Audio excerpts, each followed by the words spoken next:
Hello and welcome to Broadcasting Scotland. My name is Lewis McGlynn. Hello and welcome to Broadcasting Scotland. My name is Saoirse Healy. Hello and welcome to Broadcasting Scotland. My name is Donald C. Stewart. Broadcasting Scotland is Scotland's independent broadcaster, providing factual news, reporting on the issues important to the people of Scotland. We are committed to public service broadcasting even more programmes. Provide opportunities for young people interested in media production and broadcasting, and challenge preconceptions of what Scottish media looks like, amplifying Scotland's voice and reflecting its communities. We can already deliver high-quality live news, and we will create the highest quality programmes for you to enjoy. But we can only do that with your support. So please, subscribe to and share our channel or donate to Broadcasting Scotland via the link in the description. Thank you. Thank you. Thank you.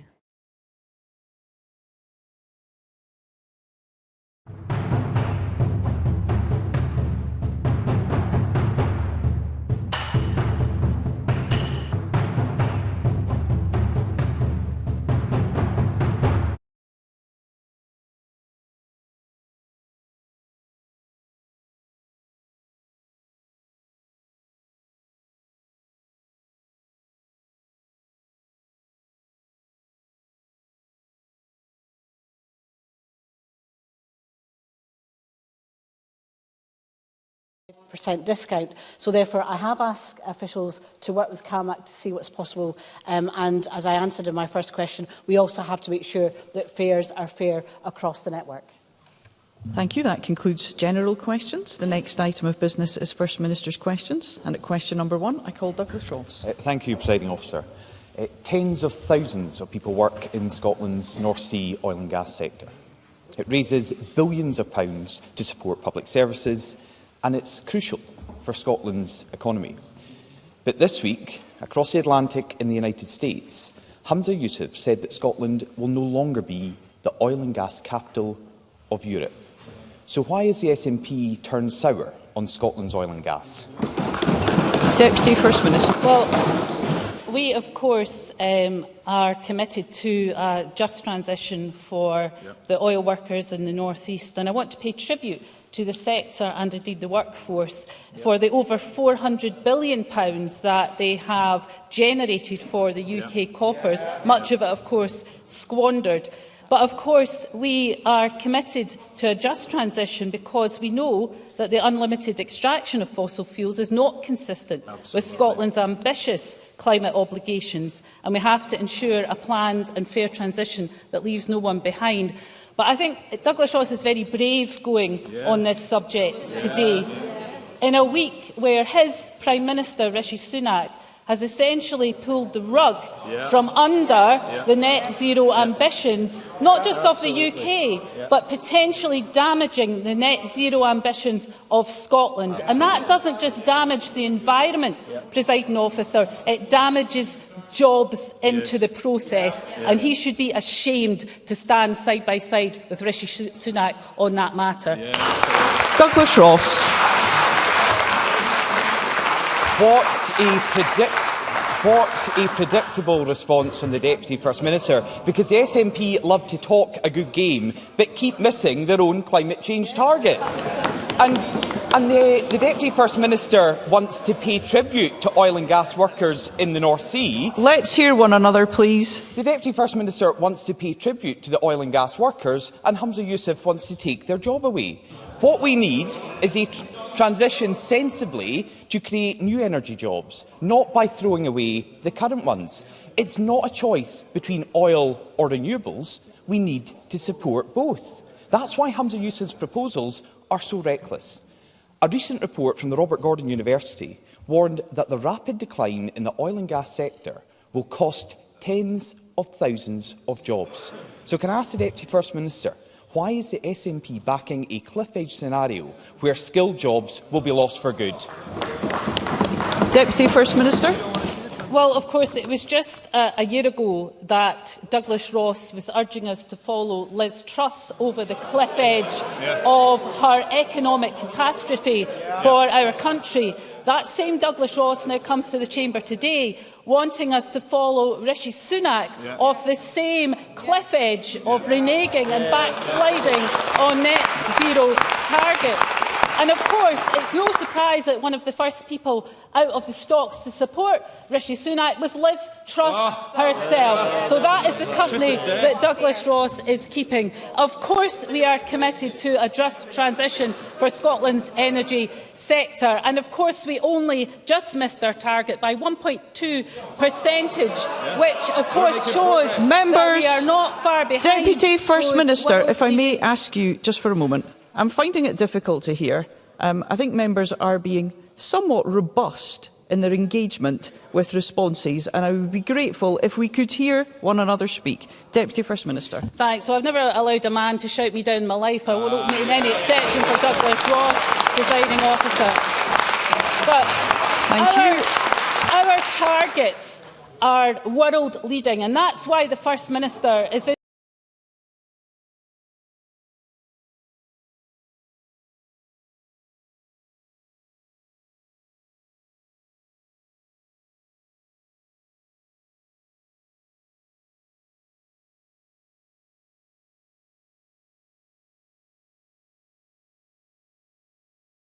meet their own world-leading targets. And let's listen to industry. Jaguar Land Rover said the plans from the Prime Minister were pragmatic and brings the UK in line with other nations, which we welcome. But, Presiding Officer, this is not just about what's best for our economy. It's also about what's best for our environment. Industry experts have found that new fields at Cambo and Rosebank would save 17 million tonnes of CO2 compared to foreign imports. More production in Scotland is cheaper, greener and protects jobs. But Humza Yousaf no longer wants Scotland to be Europe's capital on oil and gas, and he's against the UK Government granting new North Sea licences. So can I just ask the Deputy First Minister, why wouldn't we use our energy on our doorstep instead of costly foreign imports? Deputy First Minister. Well, of course, we've been very clear about any new licences and the climate targets that they have to meet in terms of the analysis of those. They have to be robust. And of course, it's not us that will grant any new licences, but the First Minister and the Cabinet Secretary have been very, very clear about those climate compatibility tests. But let's get back to the nub of this, because when Douglas Ross talks about our net zero targets, the changes and announcements made by Rishi Sunak make it harder for us to achieve our net zero targets, and that is bad for the environment. It's also bad for business. Listen to Lisa Brankin, the chair of Ford UK. What she said: our business needs three things from the UK Government: ambition, commitment and consistency. A relaxation of 2030 would undermine all three. The former Siemens UK CEO, Jürgen Meyer: it's just chaos, isn't it? It beggars belief. Everybody is now sitting, wobbling and wondering, and I can tell you what, they won't be investing in the UK. It's a disaster for productivity, a disaster for jobs, well-paid jobs, and it's a disaster for business confidence and investment. And we need exactly the opposite. When is Douglas Ross going to grow a backbone and support the net zero targets rather than his Prime Minister? Thank you. And Douglas Ross. Well, we can trade different quotes all day. You know, I can quote Toyota, who said today's government announcement is welcome as it provides the clarity industry has been asking, and recognising that all low-emission and affordable technologies can have a role to play in a pragmatic vehicle transition. And of course we had... Mr Ross, if you could just give me a moment. Mr Robertson, could I ask you please to remain silent when we're trying to hear Mr Ross's response? Douglas Ross. Angus Robertson's shouting didn't put me off when I beat him in 2017, and it doesn't put me off now. And I also have to say it was quite something for Shona Robertson to blame yesterday's announcement by the Prime Minister for the SNP failing to meet their targets in 8 years out of the last 12. Now, let's go back to where it all began. The SNP slogan used to be, "It's Scotland's oil." Now it's just "Stop Oil." Humza Yousaf flew to New York, to the finance capital of the world, to tell people, don't invest in our oil and gas sector. The First Minister of Scotland is talking Scotland down. It's a slap in the face to North East workers. It's naive because we still rely on oil and gas, and it would be a hammer blow to Scotland's economy. So why is the SNP giving up on Scotland's crucial oil and gas sector? Deputy First Minister. Well, no one's giving up on Scotland's oil, but it has been squandered by successive UK governments of all political colours.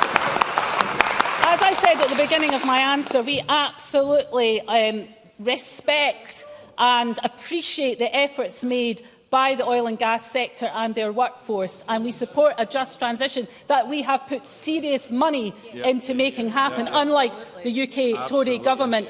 But listen to what the oil and gas industry are saying. Emma Pinchbeck, the CEO of Energy UK, sudden changes to policies and targets like this are damaging to the very investment we need to fund the move towards net zero and jeopardise the economic benefits and opportunities this transformation could bring in terms of jobs, growth and greater prosperity to all parts of the country. Business needs certainty and stability when making long-term investments worth billions of pounds. Presiding Officer, the announcements by Rishi Sunak undermine all of that, not just for the UK, but for Scotland. And Douglas Ross, standing shoulder to shoulder with Rishi Sunak, will not be forgiven by the people of Scotland. Question number 2, Anna Sarwar.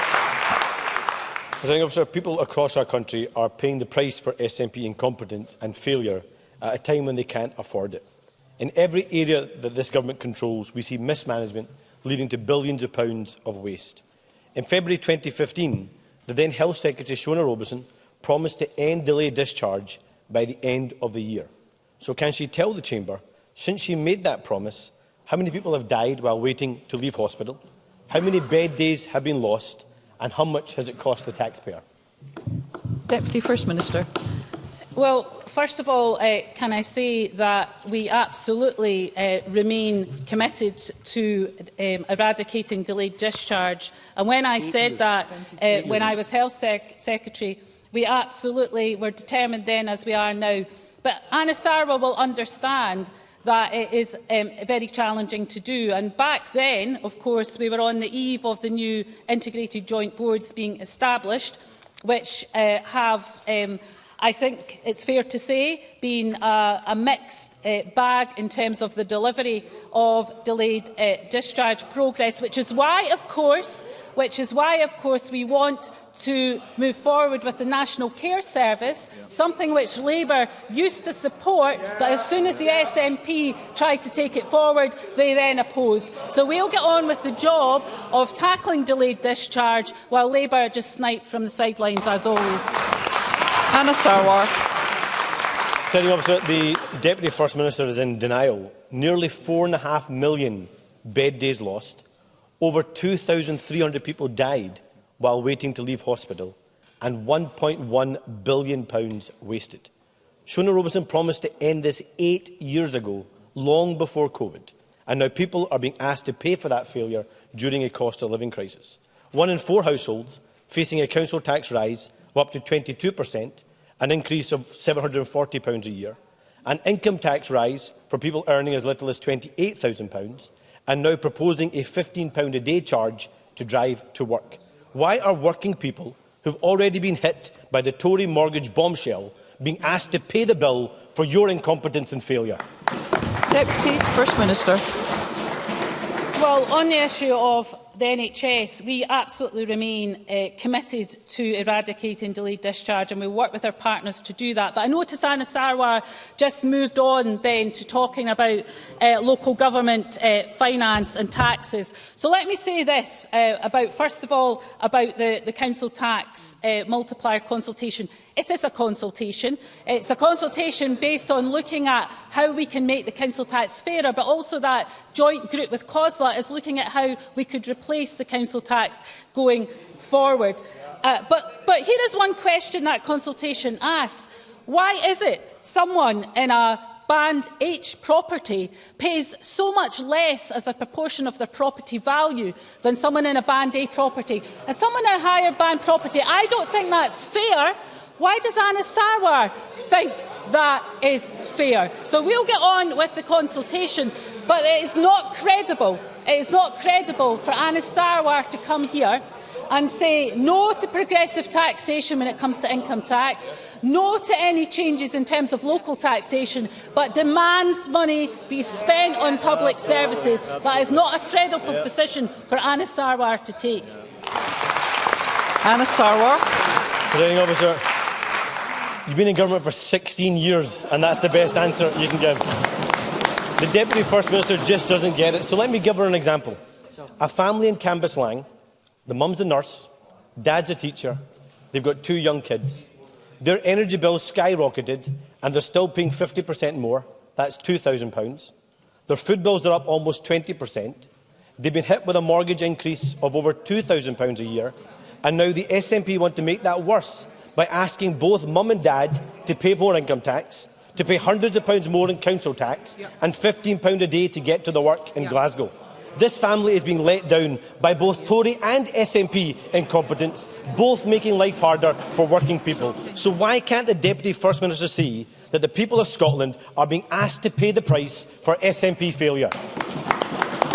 Well, we do know is that Anna Sarwar is now getting his orders from Keir Starmer, and that is to not promise anything in terms of progressive taxation and to turn his back on raising additional funds. Because what Anna Sarwar should remember is that if we had followed what he seems to be suggesting, the Tory tax policies, we would have £1 billion less for public services in our Let's hear one another. That's what Anna Sarwar seems to be saying.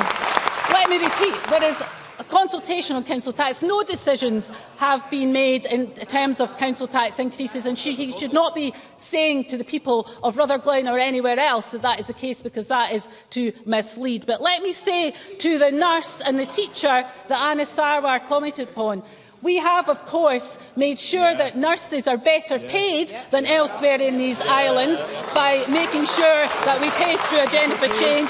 And teachers, of course, are better paid in Scotland than anywhere else in these islands because we settled with the teachers in terms of their pay claim. So we'll go on with paying public workers what they deserve to be paid and supporting household incomes.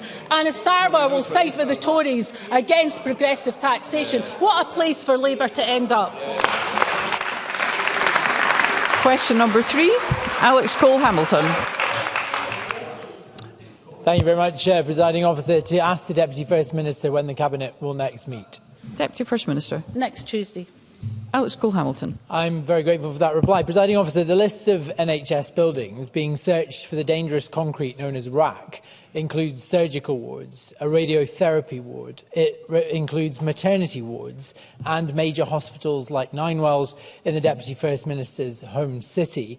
There, the area of concern extends to 9,500 square metres. That's more than the size of a football pitch. Now, assumptions about what is low risk, based on looking at blueprints, are now being questioned because a school beam thought to be low risk was then found to be unsound. So can the Deputy First Minister vouch for the safety of everyone going for surgery, every cancer patient and every newborn currently receiving care in a ward where this concrete is suspected to be present? Deputy First Minister. Well, look, let me say to Alex Cole-Hamilton, first of all, that NHS Assure have been going through all of the buildings in the NHS, looking at applying, of course, the guidance from the Institute of Structural Engineers, making sure that there is then a risk rating for any buildings that need that repair, but no building and no patients and no staff will be left in any dangerous building anywhere, and we shouldn't suggest that because that worries people. Now, Alex Cole-Hamilton, I understand, was spoken to by the Health Secretary about this very matter just yesterday, but if he still has queries, I'm sure the Health Secretary will be prepared to speak to him again. And I know that the Cabinet Secretary for Social Justice and Education have also invited him to a meeting to discuss any other further concerns. But it is important that we give the assurance to the public that all of these matters are absolutely in hand and that the guidance from the Institute of Structural Engineers is being followed. And hopefully that's something that Alex Cole-Hamilton can join us in giving that reassuring message on. Question number 4. Collette Stevenson. To ask the Deputy First Minister what assessment the Scottish Government has made of the potential impact of the rollout of the carer support payment on the national mission to tackle poverty and reduce inequality. Deputy First Minister. We know that unpaid carers face a higher risk of poverty, and the majority of unpaid carers are women. Carer support payment will be available in the local authority areas of Dundee, Perth and Kinross and Western Isles from November this year, and will be extended to more areas from spring 2024 to be available nationally by autumn 2024. The carer support payment will extend eligibility to more carers studying full-time. It will remove barriers to education, provide more stable support, promote increased take-up and help carers access wider benefits and services. And once case transfer from carers allowance completes, it will also provide extra payments to carers with multiple caring roles and an additional 4 weeks of support when a caring role ends due to bereavement. Collette Stevenson. I thank the Deputy First Minister for that response. I am particularly pleased to note the expanded eligibility of carers support payment compared to the DWP's carers allowance. Can the Deputy First Minister outline how many additional carers, compared to the rest of the UK, are set to benefit from Social Security Scotland's 14th devolved payment? Deputy First Minister. So, despite our fixed budgets and limited powers, we have transformed social security provision in Scotland, delivering a radically different system based on dignity, fairness and respect. From launch, our carer support payment will expand access to many carers, widening access to 1,500 more carers once the benefit is available nationally. Carers on carer support payment will also continue to benefit from our Carers Allowance Supplement, which has provided extra support to carers in Scotland since 2018, and will again call on the UK Government to match our actions to address the fact that Carers Allowance is, of course, the lowest of all working age benefits. Ros McCall. Thank you, Presiding Officer. I note the Deputy First Minister's reply and the subsequent Westminster Badge response. But if I could draw the focus back to Scotland and to reducing inequalities, the 2023 programme for government, where there was a promise to develop a payment for eligible 16 to 25-year-olds with care experience to provide transition security for independent living. Deputy First Minister, we're a year on. When will the promise be fulfilled? Deputy First Minister. Well, can I say to Ros McCall, it's not about Westminster Bad, it was just a fact that the carers allowance is the lowest of all working age benefits. That's just a fact. Can I say to her on her question about the rollout of the benefit for young carers, I will ensure that the Minister writes to her with an update in terms of the progress and timetable for that. Question number 5, Brian Whittle. Thank you, Presiding Officer. To ask the Deputy First Minister what the Scottish Government's response is to reported comments from COSLA and Council leaders questioning the achievability of net zero targets without a detailed plan and adequate funding. I would be grateful if we could do members the courtesy of hearing their questions. Deputy First Minister. I'm sure Brian Whittle must be regretting submitting that question. So, a Tory MSP raising net zero less than 24 hours after the Tory Prime Minister hollowed out their plans is a matter for pity, perhaps. We will continue to work in partnership with local authorities and COSLA to develop a framework between national and local government to agree shared approaches to delivering net zero. And we're doing this at a time when the UK Government appears determined to undermine that means to deliver the change. The Prime Minister's decision to renege on the UK's key net zero commitments yesterday was an unforgivable betrayal of current and future generations. The Conservatives are trading the future of our planet for a cheap electoral ploy, Presiding Officer. So I'd like to say to Brian Whittle, if he or his colleagues in the Scottish Tories have any influence with the UK Government, unlikely, then please urge them to rethink, because you're on the wrong side of history. Brian Whittle. Presiding officer, as the First Minister grandstands in New York accusing the rest of the world of catastrophic negligence on climate change, his SNP councillors have joined COSLA, the Committee on Climate Change and countless other organisations to criticise his government's net zero plans. The SNP Green Government love being praised for their bold, ambitious climate policies, but those same policies keep disintegrating on contact with reality. A just transition requires more than ever grander promises, with no thought on how they work in the real world. Will the Deputy First Minister now commit to setting out a detailed, pragmatic and achievable roadmap to Scottish Government net zero, or will she continue the First Minister's approach of bashing others to disguise his government's failures? Deputy First Minister. Well, of course, it's the Prime Minister's announcements that are disintegrating in the face of blistering criticisms, not just from industry, not just from business, but from some of his own members. And I just wonder how Maurice Golden is feeling at this point, and others on the Tory backbenches. So the First Minister will continue, as the Scottish Government will, presiding officer, to show leadership on net zero. We are regarded throughout the world as having some of the most ambitious targets and ambitious policies. We'll get on with the job, and we'll leave Rishi Sunak, Douglas Ross and the Tories to try and explain to future generations why they had no backbone when it comes to the environment. I call Audrey Nicholl.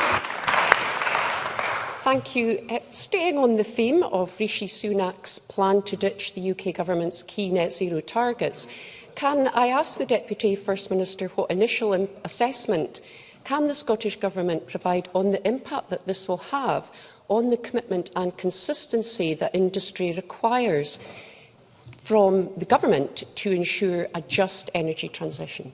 Deputy First Minister. So I'm aware that the Cabinet Secretary for Net Zero will be answering an urgent question on this later today. The Prime Minister's reckless plans have already, of course, been branded concerning by the Climate Change Committee, who judge it, quotes, likely to take the UK further away from being able to meet its legal commitments. Business and consumer groups alike have referred to the plans as hugely damaging and a colossal error, and Al Gore has called them shocking and hugely disappointing. There are many others I could quote. I know the Tories don't like the facts to be presented to them, but the key point here, and the most serious concerning point, is that these announcements will have a serious impact and implication, not just for the UK's, but for Scotland's climate ambitions as well. And that is unforgivable, Presiding Officer. Mark Ruskell. The Prime Minister's climb down on climate show that he's a politician who is only interested in the next election rather than the next generation. So can I ask what impact his announcement will have on Scotland's plans to reach net zero by 2045? Deputy First Minister. Well, of course, he is absolutely right, and we will, of course, assess that. The Cabinet Secretary for Net Zero will answer that urgent question, but we will, of course, have to get into the detail of assessing what that impact is. And, of course, he's absolutely right. The member's right to point to what this is all about.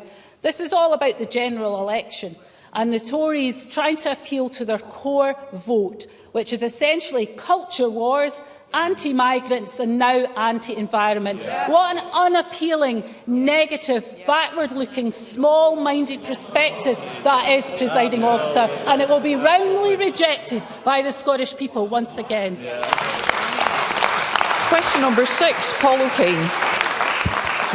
To ask the Deputy First Minister whether the Scottish Government will consider writing off school meal debts in light of reports of local authorities instructing sheriff officers to pursue families for unpaid school meal debt.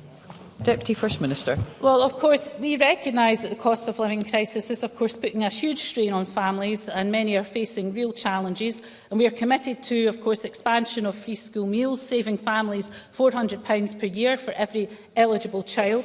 And where any family is experiencing difficulties due to the costs of paying for school meals, in the first instance, we expect local authorities to use the powers available to them and to provide necessary support.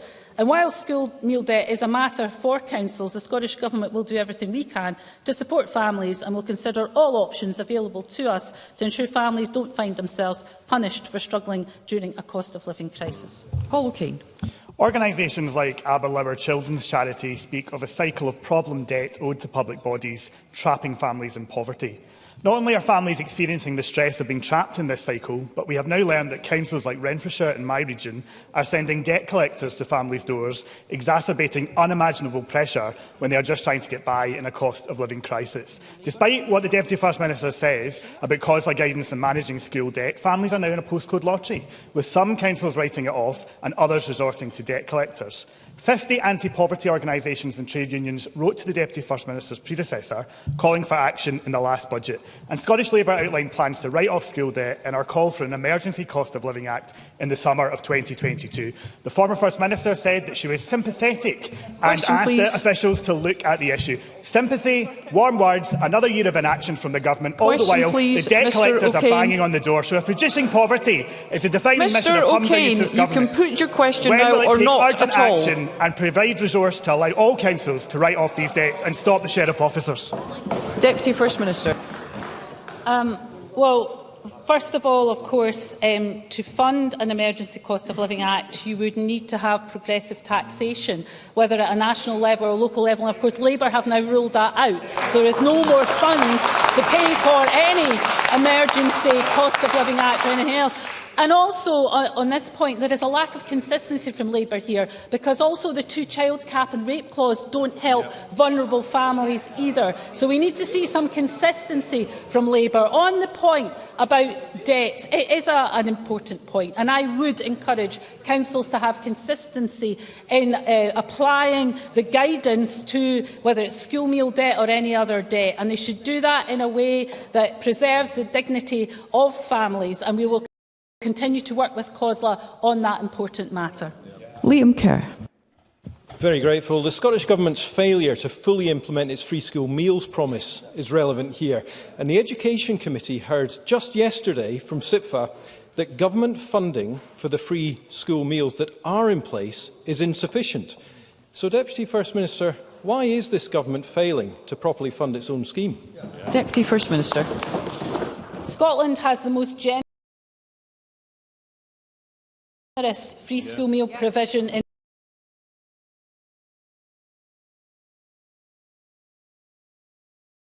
the UK.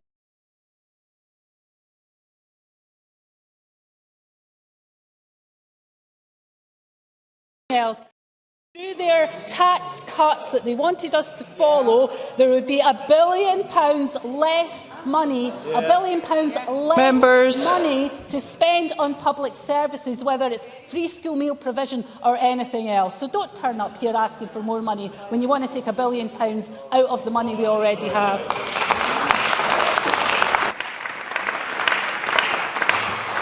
We'll now move to general and constituency supplementaries, and I call Rona Mackay. Thank you, Presiding Officer. Cancer Research UK announced a £123 million investment in the Cancer Research UK Scotland Institute, formerly known as Cancer Research UK Beatson Institute, based at University of Glasgow's Garscute campus in my constituency. The Beatson name is synonymous with cancer research in the west of Scotland, and the amazing work of the Beatson Institute has been life-changing for many. What can the Deputy First Minister say about the significance of this investment, particularly for the west of Scotland, and the strengths in cancer research and life science we have in constituencies like mine? Deputy First Minister. Well, can I say to Rona Mackay, I really very much welcome Cancer Research UK's announcement of this significant investment. Research is vital if new approaches to prevention, diagnosis and treatment of cancer are to continue to be developed, and this funding will ensure that the Institute continues this research in the west of Scotland.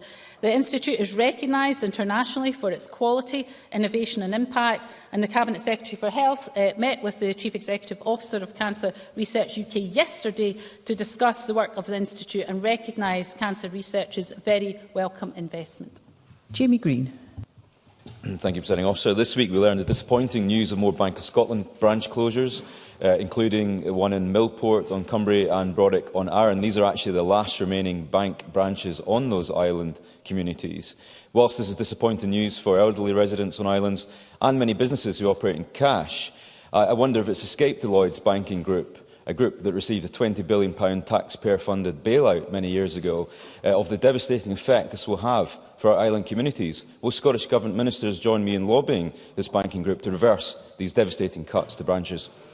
Deputy First Minister. So can I agree with Jamie Green, actually? I think these services are important, particularly for those who don't have online banking facilities, and many older people are in that position. The sentiment, absolutely, I agree with. Obviously, it is a UK Government responsibility, but in terms of his call for us to have cross-party representation, I'm very happy to ask Neil Gray to speak to Jamie Green to see how that can be arranged. Alec Crowley. Thank you, Presiding Officer. Given the level of skills shortages across the Scottish economy, is the Deputy First Minister concerned that colleges are cutting courses and making staff redundant in order to balance their budgets? Deputy First Minister. Well, skills and the future of skills is absolutely critical, which of course is why the Withers Review is so critical going forward, and the college sector will be absolutely critical in that. There has been challenges to public finances across all public bodies. No one is denying that due to UK government austerity. And we have to therefore make sure that whether it's the college sector or any other sector is delivering within the budgets that can be allocated. But in terms of skills, we absolutely recognise the importance of skills for the economy going forward, and that's why we are keen to see that review and forward-looking review from Withers taken forward in a way that sees the colleges at the heart of that. Stuart McMillan. Also, the Deputy First Minister will recognise that this week is National Eye Health Week. As the convener of the cross-party group on visual impairment, I'm pleased that this Parliament has led the way with a long-standing policy of free eye tests. Would the Deputy First Minister support calls to encourage more Scots to utilise the free eye test, as it can have multiple health benefits to the individual? Deputy First Minister. Well, I certainly agree with Stuart McMillan that National Eye Health Week is a timely opportunity to highlight the importance of having a free, regular NHS eye examination and contacting an optometrist as the first port of call for any eye problem. We know that it can provide a full health check of the eyes as well as a sight test, and this can help to detect early signs of sight-threatening conditions as well as other serious health conditions. And I'm proud that Scotland remains the only part of these islands to provide free universal NHS eye examinations, and the Scottish Government is committed to maintaining this. Whittle Fraser. Thank you, Presiding Officer. Last week, the Scottish Government rejected calls from across this chamber and from industry to pause the licensing scheme for short-term lets because of the emerging unintended consequences. Yesterday, we saw yet more confusion about this policy, with the Times newspaper reporting that HomeLink, who arrange house swaps, had been told by ministers that swaps would now be excluded from the rules. We also learned that the Deputy First Minister herself wrote to councils in March saying that guidance would be produced offering temporary exemptions for house swaps, but there is no record of such guidance ever being published. Meanwhile, the Housing Minister, who replied to the debate last week, seemed to be unaware of any of this. So can I get some clarity, please? Are house swaps to be excluded from the licensing scheme? Yes or no? And doesn't this demonstrate, once again, this is a shambolic policy from a government where the right hand doesn't know what the left hand is doing? Deputy First Minister.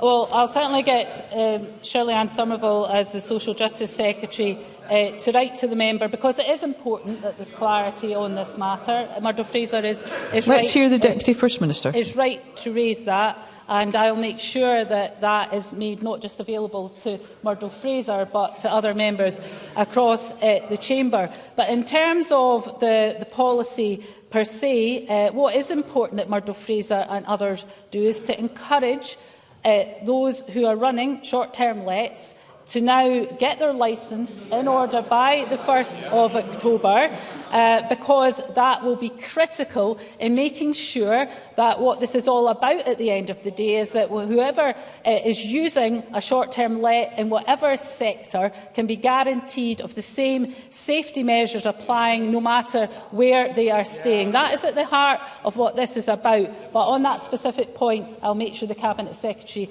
writes to the member and puts that across to other MSPs as well. Rhoda Grant. The Deputy First Minister will be aware that Highland Council has cancelled 10 new school buildings, and this also means that desperately needed affordable housing will be lost. It's due to delays with her government's Learning Estate Investment Programme.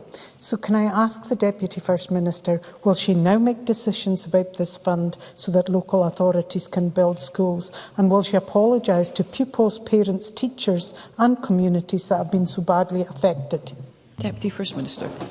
Well, first of all, of course, the LEAP project has been enormously important in terms of the phases 1 and 2, and 37 projects were announced, including 3 in the Highlands through those first 2 phases. In terms of the third phase, the Cabinet Secretary for Education will be updating Parliament in due course. But, of course, one of the issues we've had to look at is the position of RAC schools in relation to that phase 3, and to make sure that they receive the priority that they require. What I would just finally say to the member is this, that despite our cut to capital budgets, and going forward that will be a cut of nearly 7%, 6.7%. That makes it very, very difficult, whether it's building schools, hospitals or anything else. So I would hope the member would join with us in making sure that we say to the UK Government that we absolutely need that investment in capital in the same way as the Welsh Labour Government have said. And I just met with the Treasury with the Welsh Labour Government yesterday, and we are saying exactly the same. It's just a pity that Labour members in this place are not aligning with their Welsh Labour colleagues. Kenneth Gibson. Thank you, Presiding Officer. 1 year after Liz Truss's disastrous Tory UK mini-budget, can the Deputy First Minister outline the impact of this chaotic event on Scotland's economy? Deputy First Minister. Well, the disastrous mini-budget, enthusiastically backed by the Scottish Tories, of course, Douglas Ross in particular, sent shockwaves through the economy, causing market interest rates to jump, sterling to fall and literally crashed the pension market in the UK. Alongside this, the proposed tax cuts and the market reaction reduced any lingering credibility that the UK had in terms of economic management, which was already severely damaged by Brexit. This, of course, is now being followed by the equivalent to that by Rishi Sunak on net zero. Of course, Liz Truss being the biggest cheerleader for the backsliding and reneging on those net zero targets. So if there was an argument for independence, Presiding Officer, what has happened with net zero this week, surely there can be no better argument that control over net zero and the economy should rest here in this Parliament. Alexander Stewart. Thank you, Presiding Officer. Deputy First Minister, this week Clackmannanshire Council admitted that a house which caught fire was not fitted with the legally required interlinked heat and smoke alarms, despite legislation requiring this from February 2022. This may not be an isolated incident, and it may be putting vulnerable tenants and elderly at risk. Therefore, Deputy First Minister, what urgent action can the Scottish Government put in place to ensure that councils are fulfilling their legal responsibilities and protecting tenants and lives? Deputy First Minister. Well, can I say to Alexander Stewart, I'm concerned to hear about that, and of course councils absolutely should be making sure that they apply the legislation in the same way as anyone else. If Alexander Stewart wants to write to me with those details, that's certainly something that we can raise with the council, because it's very important that tenants feel safe in their homes. Mercedes Vialba. I refer members to my register of interest as a trade union member.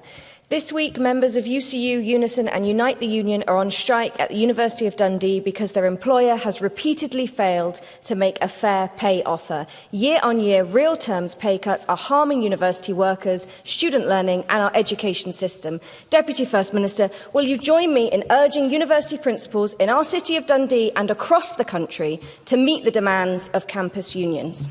Deputy First Minister. Well, of course, this is a matter for Dundee University or any other universities in terms of them being independent institutions and the way that they conduct industrial relations. However, we would expect them to follow the Fair Work principles in terms of good engagement with the unions, and we would expect them to follow those in the same way as other institutions should. So we would urge them to continue to get round the table with the union partners to try to find a resolution. I would just say to Mercedes Villalba, though, that what we are seeing from Keir Starmer is a complete retreat from workers' rights, a U-turn on every commitment in terms of workers' rights. So perhaps she should have a word with Keir Starmer. I suspect she probably doesn't agree with him anyway. But in terms of the devolution of employment law, I hope she will sign the motion that is up for debate next week, because I understand Anna Sarwar has sent a memo round saying Labour MPs shouldn't sign it. Hopefully Mercedes Villalba will sign it, because I know she's of independent minds. I call Jeremy Balfour.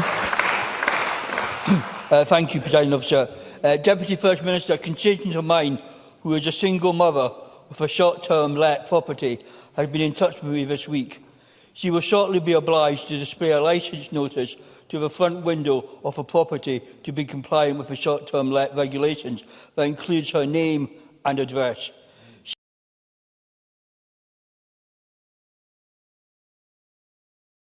She is concerned about her well-being and privacy of her daughter and herself due to her domestic relationship. Can the Deputy First Minister confirm whether it is her intention for short-term let regulations to make responsible owners afraid and scared and possibly having to withdraw the property? And will she look at again whether this type of privacy is appropriate in Scotland today? Deputy First Minister.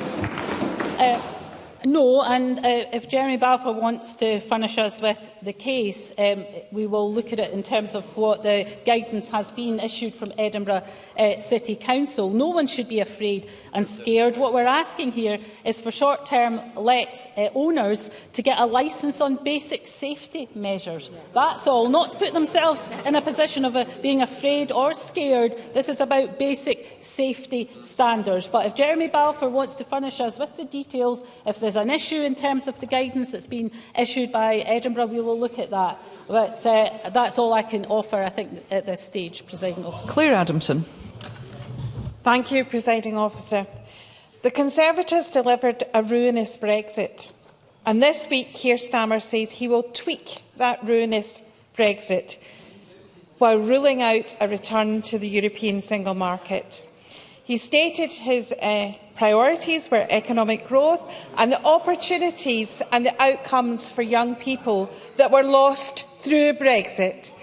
Does Deputy First Minister agree with me that the only way to get the benefits of the European Union back is for Scotland to be there as an independent nation and back to the family of nations of Europe?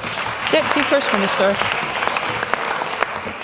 Well, Claire Adamson's exactly right, and it appears to me that Labour don't like to hear the word Brexit even more than the Tories don't like to hear the word Brexit. I wonder why that is. But Brexit is an ongoing disaster for Scotland, and the Labour Party now supports it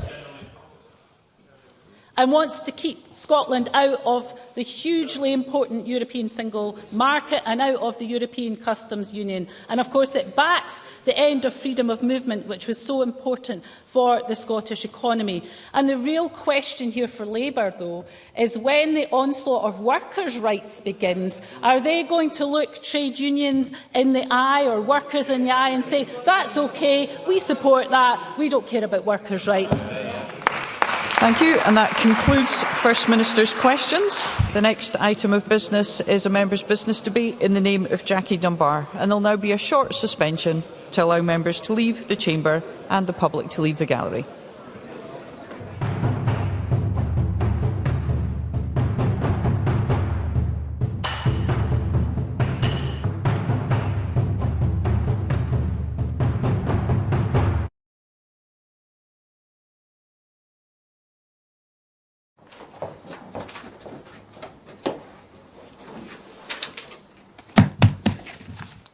Hello and welcome to Broadcasting Scotland. My name is Lewis McGlynn. Hello and welcome to Broadcasting Scotland. My name is Saoirse Healy. Hello and welcome to Broadcasting Scotland. My name is Donald C. Stewart. Broadcasting Scotland is Scotland's independent broadcaster, providing factual news, reporting on the issues important to the people of Scotland. We are committed to public service broadcasting, and with your support, we will produce even more programmes. Provide opportunities for young people interested in media production and broadcasting, and challenge preconceptions of what Scottish media looks like, amplifying Scotland's voice and reflecting its communities. We can already deliver high-quality live news, and we will create the highest quality programmes for you to enjoy. But we can only do that with your support. So please subscribe to and share our channel or donate to Broadcasting Scotland via the link in the description. Thank you. Thank you. Thank you.